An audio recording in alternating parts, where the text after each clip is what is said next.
Hello everybody and welcome to my channel. Today I will be talking about the movie Jim Henson's Labyrinth. I like to talk about a lot of cult classics on this channel, and I think that probably the perfect example of that is this movie. It's a film that did not get much praise when it was first released, but today everyone seems to love it. The movie is about a girl named Sarah who has to babysit her baby brother when suddenly a Goblin King, played by David Bowie, appears and kidnaps him. She goes into a labyrinth in order to find him and comes across a lot of strange puppets along the way. Labyrinth is Jim Henson's second dark fantasy movie after Dark Crystal, and it would be the last movie he would direct.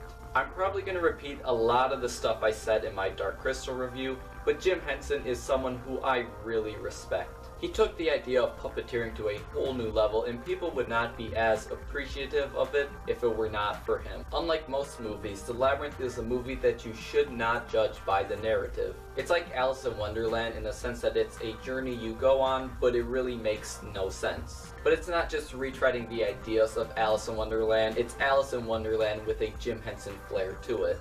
And I think that gives it its own kind of life.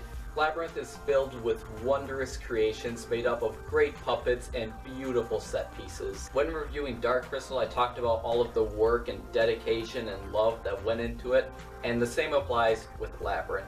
This is not a movie with much substance, but it is the experience that you will never forget. Labyrinth features a lot of strange, surreal, and nightmarish imagery. Although I do not believe that it ever gets too dark, because though it does have a lot of creepy things in it, you can still mostly tell that this is just a film for kids. I actually believe that kids would probably prefer Labyrinth to a movie like Dark Crystal. There's a lot of fun songs in this movie too. My personal favorite song is the one sung by the Fireys. It is also probably the most memorable scene in the movie. And of course, the movie stars David Bowie, and he is always great to listen to. There's actually a lot of great people involved in this movie.